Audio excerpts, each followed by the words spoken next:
उपस्थित संपूर्ण महिला सज्जनवृन्द, संपूर्ण सर्वप्रथम मेरो नमस्कार।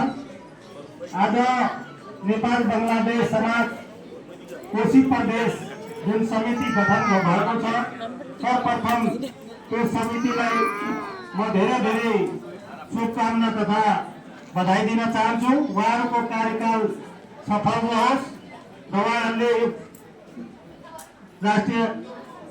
नेपाल राष्ट्रिय बंगला समाजले लिएको लक्ष्य उद्देश्यहरूमा राम्रै काम गर्न सफल होस् भन्ने पनि शुभकामना दिन चाहन्छु। र खास गरेर नेपाल राष्ट्रिय बंगला समाज आज हाम्रो नेपालमा खास गरेर यतिको बंगाली साथीहरू हुनुहुन्छ भनेर आज यो कार्यक्रममा आएर मैले पनि थाहा पाएँ। तर वास्तवमा हाम्रो नेपालमा यहाँहरूको उपस्थिति धेरै छ। यहाँहरू यसरी नै एकजुट भएर आफ्नो पहिचानको लागि, आफ्नो अधिकारको लागि जुन एउटा यो समिति गठन भएको छ त्यसमा राम्ररी काम गर्न सफल हुनुहुन्छ भनेर पनि म यहाँलाई शुभकामना दिन चाहन्छु। वास्तवमा आफ्नो संस्कृति र पहिचानको लागि आफै जाग्नुपर्छ र आफ्नो अधिकार र पहिचान खोज्नुपर्छ। यो नेपाल पनि सबै जात जातिको सबैको साझा यो देश हो। त्यसैले सबैको अधिकार सुनिश्चित हुनुपर्छ र सबैको पहिचान सुनिश्चित हुनुपर्छ। आज यो नेपालमा धेरै किसिमका जात जाति समुदायहरू बसेका छन्।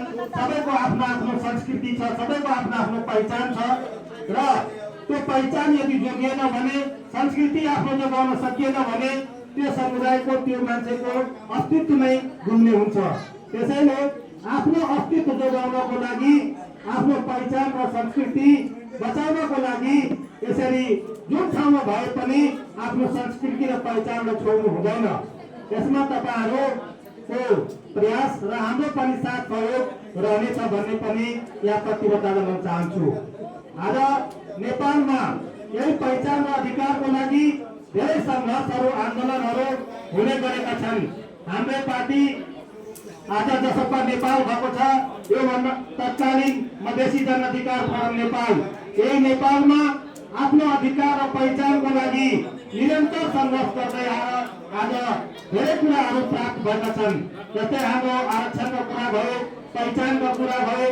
आज यो मुलुकमा संहिता पनि हामीले त्यस्तै हिसाबले खोजेका थियौँ। संहिता हुनुपर्छ तर पहिचानको आधारमा हुनुपर्छ।